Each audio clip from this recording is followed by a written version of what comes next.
Hey guys, what's going on? So I literally just got back from the theater after seeing Fantastic Beasts and Where to Find Them. Now for those of you who have no idea what this movie is, it's a prequel to the Harry Potter films, making it the 9th film in the Harry Potter universe. And it takes place around 70 years before the first Harry Potter movie. Fantastic Beasts is the first movie in the series to not be based off of a book, although J.K. Rowling did write the script, and David Yates has returned to direct, who directed some of the Harry Potter films, most notably the Deathly Hallows Part 1 and Part 2, which were my favorite of the bunch. Now, I was never a huge fan of Harry Potter. Now, don't get me wrong, I do like the actors in the movie and some of the characters, as well as the tone, but I just never truly got invested with the story.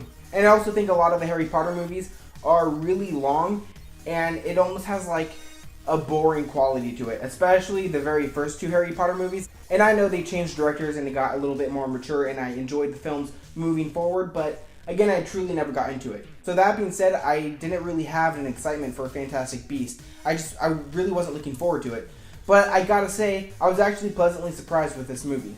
So we meet the main character, Newt, played by Eddie Redmayne, and he's in New York, and he has his briefcase filled with these fantastic beasts, and he rescues and nurtures them, and he ends up running into this muggle, and they end up swapping cases, and this muggle ends up releasing all these fantastic beasts, and now Newt has to go out and catch them all. Now again, I was really pleasantly surprised with this movie. Maybe that's just because my expectations were so low, but I ended up having a good time at the theater. To start it off, what really sold the movie to me was the two main characters played by Eddie Redmayne and Dan Fogler. Especially Dan Fogler, who plays Jacob. He was an absolute standout. I loved his character. He was super relatable, charming, funny, as well as Eddie Redmayne's character. Colin Farrell's also in this movie, and he does a pretty decent job for what he's given. He had a nice vibe. He's one of those characters where you don't really know if he's good or bad. So overall, I enjoyed his performance. And as for the main villain, played by Ezra Miller, I did not like this character whatsoever. The villain just did not work for me. That was definitely the main thing that took me out of the movie. This is definitely a fun fantasy movie with a lot of fun action and some good visuals. At times, a lot of the visuals did seem a bit cartoony, but overall, like I said, my expectations were so low, I just had a good time. I was also really surprised how contained this was to the Harry Potter universe. I thought there was going to be a bunch of references here and there to the Harry Potter movies, but there actually wasn't.